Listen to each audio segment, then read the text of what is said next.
just when I thought the rift between my brother, who had run away from home as a delinquent, and me and my parents was starting to heal after he returned with his wife. He made a remark that tore apart the bond we had finally formed. I've always thought Mom and Dad were obsessed with money. And I found you annoying for pretending to be a model student, Kiki. I'll never talk to you again. With that, he left home once again. We were left in shock, not yet knowing the secret my brother was hiding. My name is Kiki. I'm 30 years old, single, and living with my parents. Our family is quite wealthy, but I live an economically independent life without relying on my parents. I have an older brother, George, who is 2 years older than me. However, George and I have never gotten along since we were kids. The reason for our sibling discord lies with our parents. I must admit, I was good at both academics and sports. I had many friends and a bright personality, never causing trouble for my parents. In contrast, George was good at sports but not so much at studies. He often hung out with bad friends, causing our parents a lot of trouble. As a result, our parents started comparing us more often, and George would take out his frustration on me each time. He hit me and broke my valuable belongings. I have many unpleasant memories of things my brother did to me. Eventually, George's behavior got worse, and he started getting into trouble with the police. Even my friends distanced themselves from me because of my delinquent brother. Naturally, I couldn't bring myself to like my brother. I've hated him since childhood. After multiple encounters with the police, our parents disowned him, and he left home.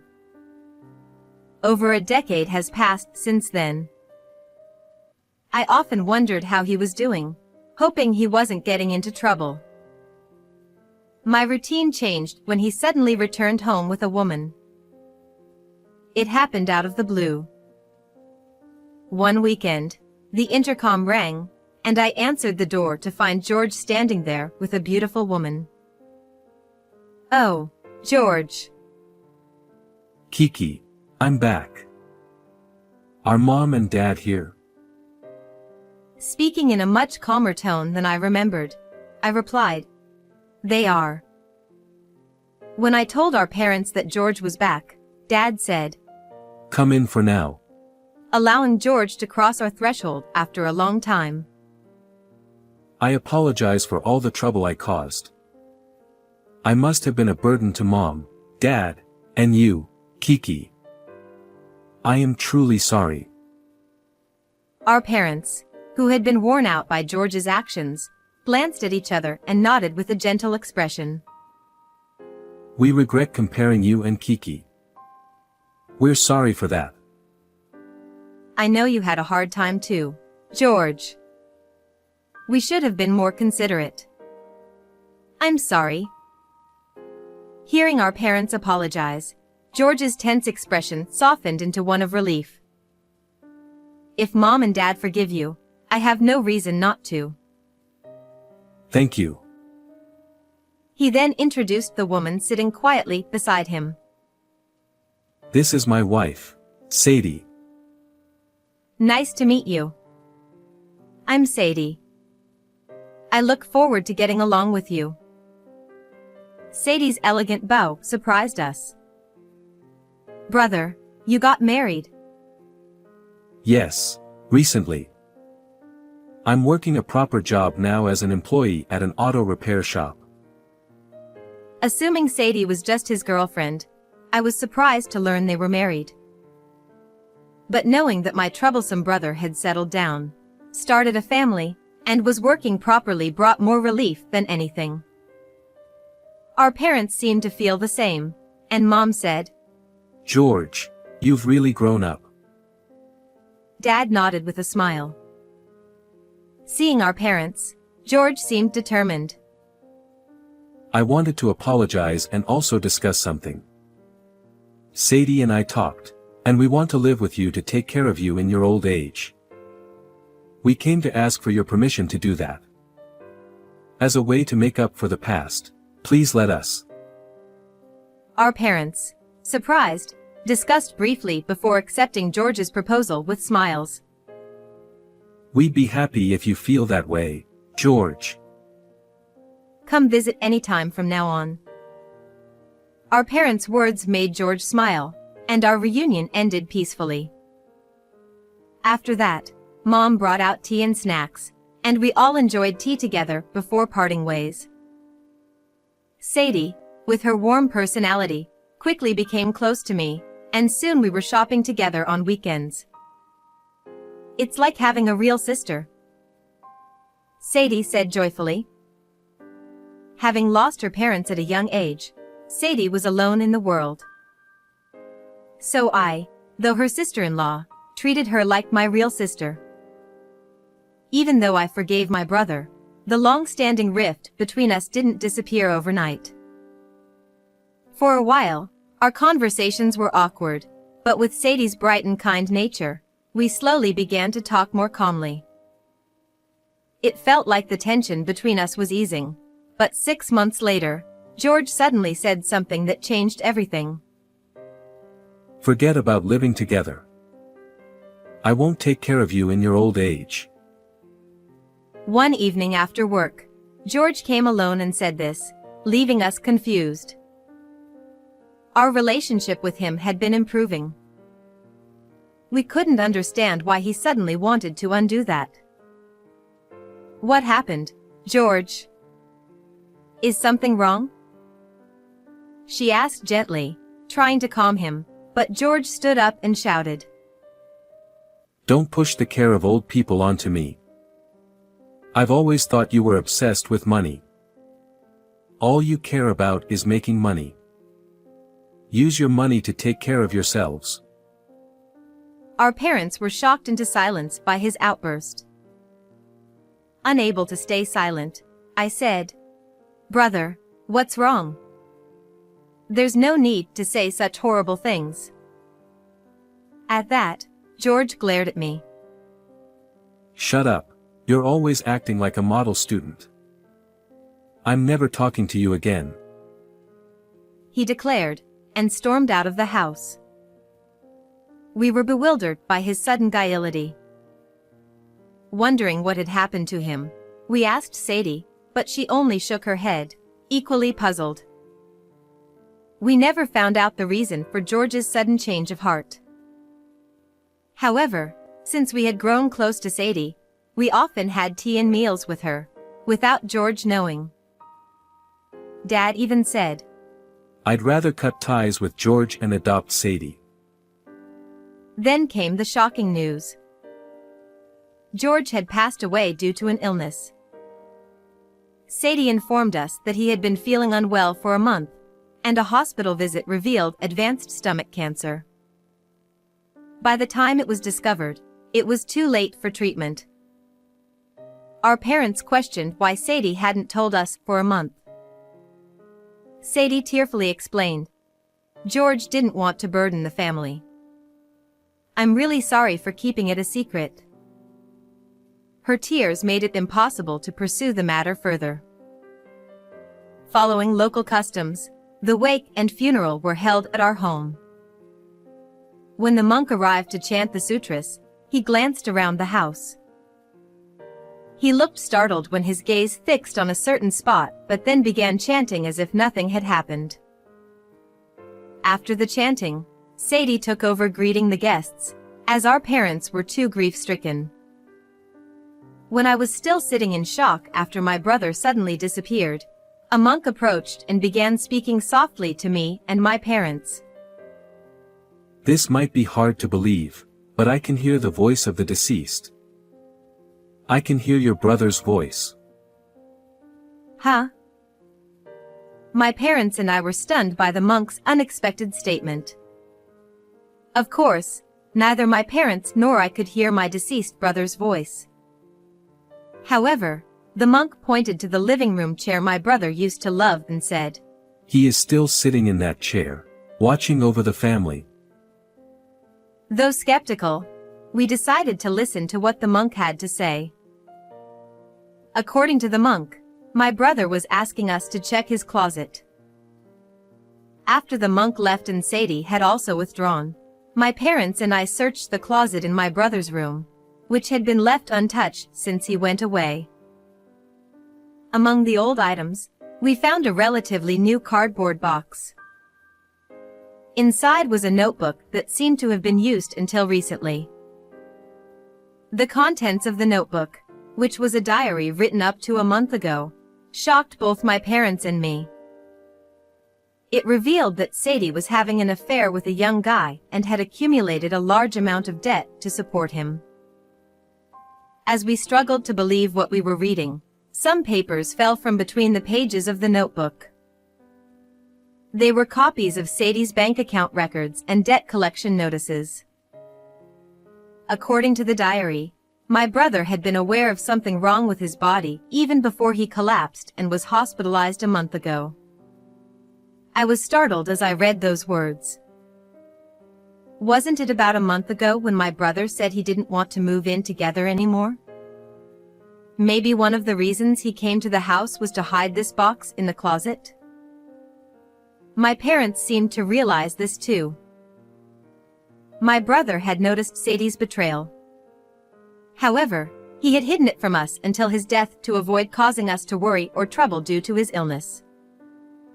We have evidence of Sadie's debts, but not of the affair. This might not be strong enough to confront Sadie. How about we investigate further without letting her know for a while? I felt anger towards Sadie, but the confusion was still stronger. My parents seemed to feel the same and agreed with my suggestion. We wanted to be certain that Sadie had betrayed us. After my brother's funeral and things had settled down, I hired a private investigator to look into Sadie. The evidence of Sadie's affair and debts surfaced quickly. Photos of her entering and leaving hotels with the guy, and the discovery that she was blacklisted by several financial institutions due to her debts, came to light. Sadie, who had been turned away by legitimate financial institutions, had eventually started borrowing from illegal lenders. Moreover, I received a recording of Sadie making a phone call while I had left our table during a tea outing. My sister-in-law and in-laws haven't noticed anything.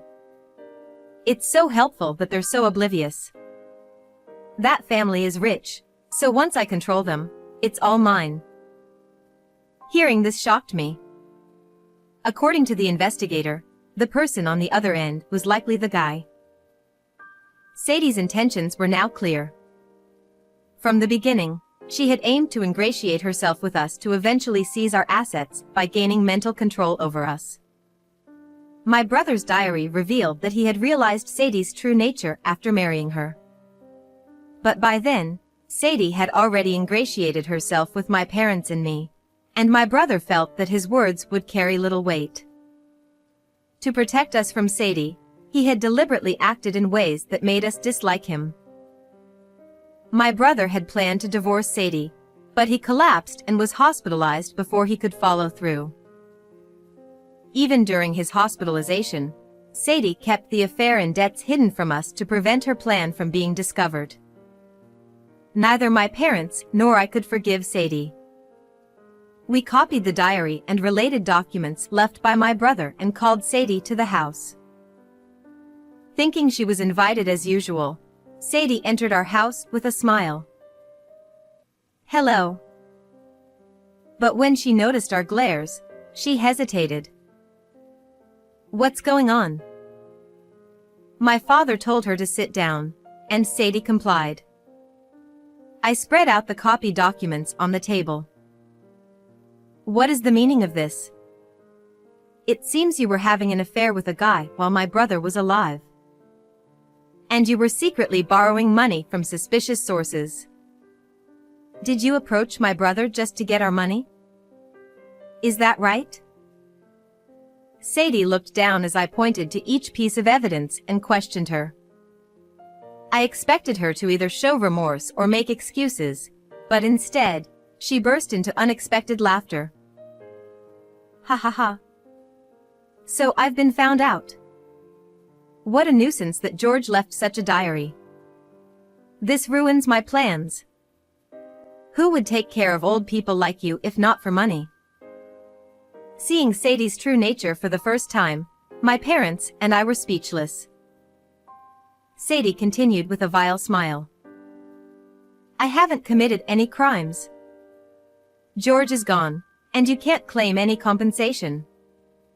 I couldn't take money from your family, but I'm still young. I'll find another rich old man and get the money from him. So, I have no use for you anymore. Goodbye forever. After saying all she wanted, Sadie stood up and tried to leave. But we had prepared for this. I followed Sadie to the door. Wait. But Sadie didn't stop. She put on her shoes and opened the door, only to freeze. Several tough-looking debt collectors were waiting outside. What is this? Why are they here? I explained. I contacted all the lenders mentioned in the notices and told them you would be here. They were very grateful for the information. Sadie glared at me. This is your doing. One of the collectors spoke up. Hey, stop talking and pay up. Otherwise, we'll have to take you with us. Sadie trembled. Wait. Let me call my boyfriend for money. She shakily took out her phone and called the guy. Yes, what is it? Please help me. Debt collectors are here, and they'll take me away if I can't pay. Can you lend me some money? The guy sighed. Why should I lend you money? Sleeping with you was just part of my job. If you have no money, our relationship is over. What happens to you is none of my concern. Goodbye. Wait. Do you know how much I've given you? Please, don't hang up. Sadie, almost in tears, continued yelling into her phone for a while. Eventually, one of the impatient debt collectors spoke up. Looks like your boyfriend has ditched you too. You'll have to earn the money yourself. Come with us. No. Help me. You said I was like a real sister to you. You talked about adopting me. Please, help me. As Sadie was being dragged away by one of the debt collectors, she pleaded for our help, but there was no way we would help her. After mocking my brother, how can you even say that? Go to the depths of hell, I said. Hearing my cold words, Sadie's eyes widened in despair, and she hung her head as she was taken away by the collectors. One of the debt collectors smiled at us as they left. Thank you for your cooperation. If you ever need help, feel free to contact us. That was the most terrifying part. What happened to Sadie after that, neither my parents nor I know. But it's certain that she's not living a happy life. I decided to reread my brother's entire diary. Alongside many apologies to me, there were these words.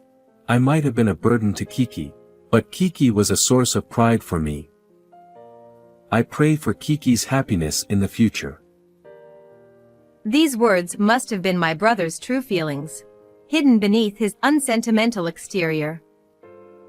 I wiped my tears and read those words over and over again. Later, I married a man I met at work and moved away from home. Just as my brother had hoped, I am very happy now. Even now, on my brother's monthly Memorial Day, I always visit his grave with my parents.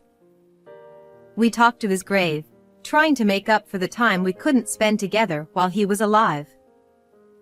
I sincerely hope that my brother will be reborn and find happiness in his next life. How did you like this story? Please don't forget to subscribe to the channel. See you in the next video.